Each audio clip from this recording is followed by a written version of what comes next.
Ouais, de toute façon, sur la fin de partie, on aura besoin de tout le monde. Donc, on est pressé que tout le monde revienne et surtout revienne à son niveau pour finir cette deuxième partie de saison de la meilleure des façons. Ça va changer quoi le fait, si jamais Guillaume et Cheikh sont alignés ensemble, dans votre pratique, dans ce qui vous est demandé, ça change quoi? D'avoir un jeu peut-être un peu plus direct par moment, parce qu'on sait que c'est deux joueurs de taille et peut-être qu'il faudra encore plus jouer sur les côtés parce que le danger à mon avis il sera par là aussi si on arrive à passer sur les côtés et essayer de mettre le plus de centres possible dans la surface parce que c'est deux joueurs qui sont bons à la tête et qui ont aussi un grand gabarit donc c'est ce qu'il faudra faire avec ces joueurs-là parce que c'est un atout pour nous aussi d'avoir ces grands joueurs et donc il faudra en profiter. Tu vas être pas mal sollicité à droite alors, on a vu que tu centrais pas mal, tu étais un des plus gros centreurs du championnat. Ouais, je suis pas sûr de cette statistique parce que ça me semble un peu bizarre mais voilà, c'est sûr qu'il faudra centrer, que ce soit côté droit ou côté gauche et on va essayer d'être plus juste encore techniquement parce que c'est vrai que sur la première partie de saison on a beaucoup centré mais il faut essayer d'être plus juste techniquement pour marquer plus de buts encore sur les centres et à nous de trouver le bon geste pour les mettre dans les meilleures conditions pour qu'ils puissent marquer. Parce qu'il n'y avait peut-être pas forcément le décalage aussi, il y avait des centres, mais c'est ça aussi qui manque peut-être. Ouais, peut-être que c'est ça qui manque, le décalage pour permettre à celui qui va centrer d'avoir le temps d'ajuster son centre. Et aussi peut-être que c'est aussi les déplacements des joueurs de devant, donc c'est un tout et pour ça il faut travailler les séquences de jeu qu'on risque d'avoir sur les matchs. Donc en ce moment on est en train de le faire, donc tant mieux. Justement, le fait de ne pas avoir joué pendant 15 jours, ça vous a permis de bien travailler, de revoir des choses aussi qui n'allaient pas avec la vidéo? Oui, ça nous permet on a plus de temps pour travailler, on a plus de temps pour connaître l'adversaire. On sait que Reims joue dans un système de 4-3-3, surtout à domicile, donc on sait comment les prendre, on s'est bien entraîné, on a vu ce qu'il fallait voir. Donc après c'est un adversaire que l'on connaît, ça fait quelques temps qu'on joue contre eux, donc ça va être un match engagé et je pense qu'avec ce qu'on fait l'entraînement, même si des fois il y a des choses un peu moins bonnes, mais au moins on voit qu'on est sur la bonne voie, on essaie de se corriger les uns par rapport aux autres et on est dans une communication entre nous qui est positive, même si parfois c'est vrai que parfois on est un peu en discorde, mais voilà, c'est pour le bien de l'équipe, c'est pour avancer, donc on est content d'avoir ces discussions-là, même après les entraînements, des fois il y a quelques-uns qui restent, qui essaient de parler, de corriger et voilà, on sent qu'on a un peu plus de temps pour le faire, donc on le fait, c'est bien parce qu'on en a besoin pour la fin de ce championnat. Est-ce que vous pouvez jouer sans le frein à main? Oui, maintenant, à l'heure actuelle, on n'a plus rien à perdre, il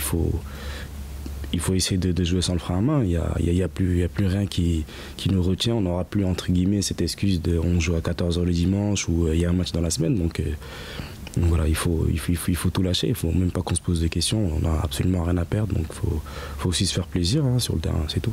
Vous êtes capable de ne pas vous poser de questions justement? Oui, on est capable. On est en train de le faire au fur et à mesure. On en est capable. En entraînement, je vois des gens qui se lâchent un peu plus. Donc on en est capable. Si on le fait à l'entraînement, on peut le faire en match. Donc je me fais pas de soucis à ce niveau-là. Donc plus de prise de risque des uns et des autres Oui, collectivement, il faut qu'on soit encore plus fort, il faut qu'on prenne encore plus de risques, qu'on soit sûr de nos forces, que les joueurs de devant, enfin les joueurs qui sont offensifs, que quand ils vont sur des actions, qu'ils soient sûrs que derrière, voilà, ça va tenir la baraque derrière. Donc il faut vraiment qu'on se lâche.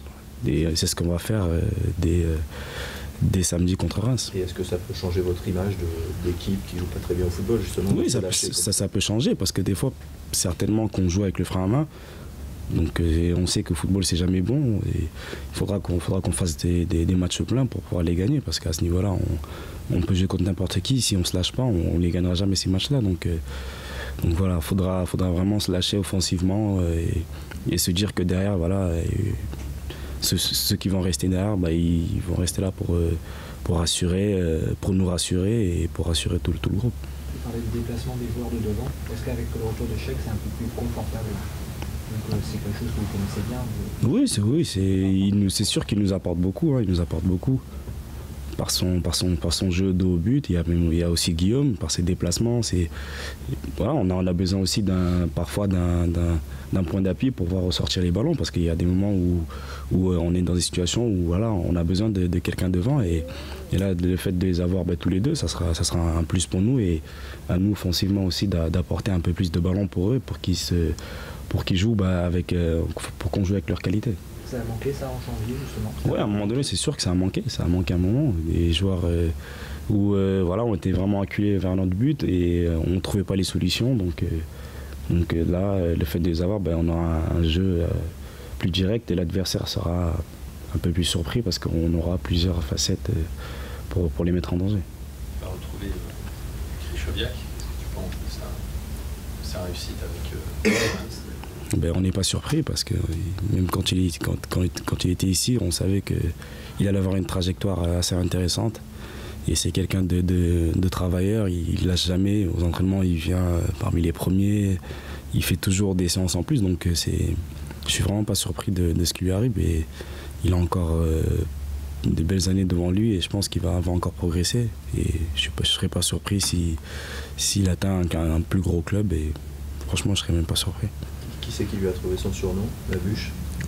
Je crois que c'est moi, je suis pas sûr, mais je crois que c'est moi, parce qu'en fait la première fois que je l'ai rencontré, on avait joué contre lui avec l'équipe de France. On avait joué contre la Pologne, et on était dans le même secteur, et c'est vrai que quand il est arrivé ici, j'ai dit ouais, lui c'est un bûcheron, et voilà, ça a commencé comme ça quand on était en moins 18, et après ça a commencé à dire bûche, et du coup c'est parti. Le fait qu'il n'ait pas réussi à Bordeaux, on l'explique de quelle manière? Il n'était pas là au moment où il fallait? On ne peut pas dire qu'il n'a pas réussi à Bordeaux, c'est que peut-être qu'on ne lui a pas donné sa chance. C'est tout simplement ça, parce qu'ici, il a jamais joué. La seule fois où il a joué arrière droit, qui n'est pas du tout son poste. Et même sur ce match-là, je trouve qu'il s'en est bien sorti. Et on ne peut pas juger un joueur sur un match, et en plus un poste qui n'est pas le sien. Donc à partir de là, je pense pas à mon avis, on ne peut pas dire qu'il n'a pas réussi à Bordeaux. C'est qu'on ne lui a pas donné sa chance, et c'est uniquement ça. Est-ce que tu penses qu'on peut avoir un Reims-Bordeaux sans 0-0? Parce que les 3 derniers, c'est 0-0. Ouais, à Chaban, à chaque fois contre nous, le gardien, il sort le match de sa vie, donc c'est jamais évident, mais on espère gagner. Et on espère marquer contre cette équipe et ne pas en prendre, ça serait pas mal. Francis Gillot disait maintenant, c'est on gagne ou on perd. Plus de match nul, quoi. Oui, plus de match nul. Il faut qu'on prenne des risques. C'est ce qu'il faut faire. Il faut prendre des risques pour gagner des matchs. Voilà, il faut prendre des risques. Et c'est sûr que si on reste sur le reculoir à attendre que voilà, on ne pourra jamais gagner ces matchs-là. Donc on a besoin de points. Donc il faut tout faire pour les gagner, même s'il faut rester prudent, mais il faut faire en sorte de les gagner. C'est une démarche particulière de dire allez, on prend des risques, Ouais, alors que vous étiez habitué peut-être à jouer. Oui, c'est une approche différente. C'est sûr que quand on rentre sur le terrain et qu'on entend il faut défendre, mais c'est différent de ce genre de discours-là, mais voilà, là on est dans une situation où il faut gagner, et il faut recoller avec les équipes qui sont devant, donc il faut gagner. Pour gagner, il faut prendre des risques, il faut se lâcher offensivement, c'est tout ce qu'il faut pour gagner. C'est un discours qui plaît aux joueurs, ça aussi? Oui, surtout des joueurs offensifs comme moi ou Nico ou les autres, ça nous donne envie de nous montrer encore plus, c'est sûr. Vous allez devoir vous faire un peu violence ou pas? Comment? Vous allez devoir vous faire violence justement là-dessus? Ou est-ce que c'est quelque chose qui peut être naturel? Non, ça peut être naturel dans la mesure où on fait ce qu'il faut sur le terrain, même en dehors, ça peut être naturel. C'est à nous de trouver les solutions qui vont nous être posées. Comme là, sur le match de Reims, c'est à nous de trouver les automatismes. C'est sur le terrain. Après, c'est nous qui sommes sur le terrain, on peut dire ce qu'on veut. Et après, c'est nous qui sommes sur le terrain, donc c'est à nous de trouver les animations, de vraiment créer la supériorité, faire la différence. Enfin, c'est un tout, c'est sur le terrain. Après, c'est les qualités individuelles de chacun qui fera que voilà, on arrivera à sortir de cette situation et gagner des matchs. Et voilà. Ça passe aussi par une récupération du ballon peut-être plus haute aussi. Oui, donc c'est aussi un travail aussi défensif. Ouais, c'est un travail de tout un chacun. En ce moment, on est vraiment axé sur la récupération de balle, parce qu'on n'en récupère pas assez. Et on est vraiment axé sur ça, et d'essayer de récupérer le ballon le plus haut possible pour être déjà près du but. Et c'est vrai que parfois on le récupère tellement bas que voilà, le fait de ressortir le ballon, on part de vraiment très très loin. Donc c'est très difficile pour marquer des buts quand on part de sa surface. Donc on est vraiment axé sur ce travail-là de récupérer le ballon vite et haut pour essayer de marquer ce but-là qui pourrait nous faire gagner. Ça veut dire interdiction de trop reculer.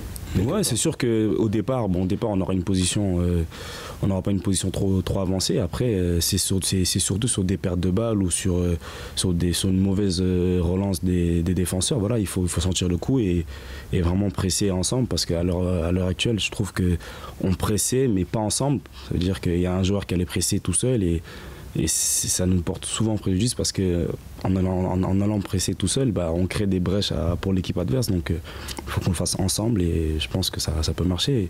Et en ce moment, ça marche plutôt bien à l'entraînement, donc il faut continuer dans ce sens-là.